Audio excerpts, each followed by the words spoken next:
کچھ پیاری باتیں وہ ہمیں حضرت مصعب بن عمیر رضی اللہ عنہ کا قصہ سنا رہی تھی۔ 20 بار کا پڑھا اور سنا ہوا قصہ، لیکن پھر بھی آنکھیں بھر آتی ہیں۔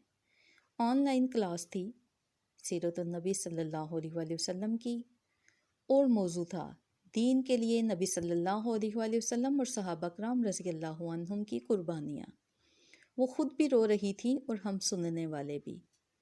جب ذکر چلتا ہے حبیب خدا صلی اللہ علیہ وآلہ وسلم پر دین کی وجہ سے کیے گئے مظالم کا، تو کس کا دل نہ پگھلتا ہوگا؟ کیسے درد بھرے واقعات ہیں کہ دل تڑپ تڑپ جاتا ہے۔ 7 جانثار صحابہ کرام رضی اللہ عنہم کی قربانیاں، مشقتیں، جان کے نذرانے، ان میں سے ذکر تھا ایک نوجوان صحابی مصعب بن عمیر رضی اللہ عنہ کا۔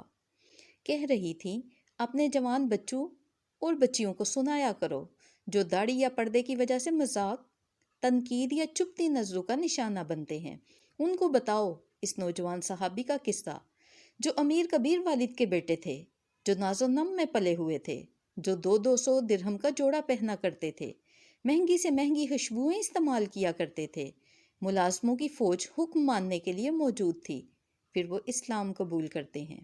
گھر والوں کو علم ہوتا ہے تو ان کو باندھ دیا جاتا ہے، ظلم کیا جاتا ہے، ڈرایا دمکایا جاتا ہے۔ گھر سے بھاگ کر حبشہ کی طرف ہجرت کی، پھر مدینہ کی طرف ہجرت کی، باقی کی تمام زندگی دین کی خاطر آسائشوں کو چھوڑ کر فقر و فاقہ میں گزار دی۔ شہادت کی خوبصورت موت نصیب ہوئی۔ جو ناز و نم میں پلا ہو اس کے لیے کیسی بڑی آزمائش ہے۔ ایسی تنگی کی حالت تھی کہ ایک دفعہ نبی صلی اللہ علیہ وآلہ وسلم کے سامنے سے مصعب بن عمیر رضی اللہ تعالی عنہ گزرے۔ ان کے اوپر فقط ایک چادر تھی جو کئی جگہ سے پھٹی ہوئی تھی، پیوند لگے ہوئے تھے، اور ایک جگہ تو کپڑے کی بجائے چمڑے کا پیوند لگا ہوا تھا۔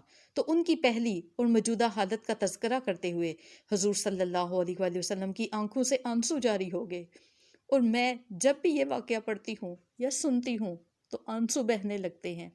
کیسی پیاری تسلی ہے سب نوجوانوں کے لیے کہ آپ کو گھر نہیں چھوڑنا پڑے گا، اپنوں سے دور زندگی نہیں گزارنی پڑے گی، آسائشیں نہیں چھوڑنی پڑیں گی، فقیروں والی زندگی نہیں بسر کرنی پڑے گی۔ صرف تھوڑے طنز، کچھ تانے، کچھ مذاق اڑاتی نظریں اور کچھ تنقیدی لہجے، اور یقین رکھیں اللہ ایک ایک قربانی، ایک ایک ناقدری پر، ایک ایک تکلیف پر اتنا اتنا اجر عطا فرمائیں گے انشاءاللہ کہ آج کے سب وقتی غم بھول جائیں گے۔ ہم نے خود کو زمانے کے لیے نہیں بلکہ اپنے رب کے لیے قابل قبول بنانا ہے، رب کا پسندیدہ بننا ہے۔ حضرت مصعب بن عمیر رضی اللہ تعالیٰ عنہ کی قربانیاں پڑھنے کے بعد اتنا تو کر ہی سکتے ہیں نا ہمارے نوجوان۔ اپنے بچوں کو ایمان بڑھانے والے یہ قصے ضرور سنایا کریں۔ صحابہ کرام رضی اللہ عنہم کی زندگی کے روشن باب اور سیرت النبی صلی اللہ علیہ وآلہ وسلم کی زندگی کے واقعات، عمل کا شوق پیدا ہوتا ہے، دنیا کی محبت میں کمی اور آخرت کے لیے عمل کا جذبہ بیدار ہوتا ہے۔ اللہ تعالی ہمارے دلوں کو اپنی اور اپنے محبوب کی محبت سے اجاگر کریں اور ہمیں باعمل مومن بنائیں۔ آمین ثم آمین۔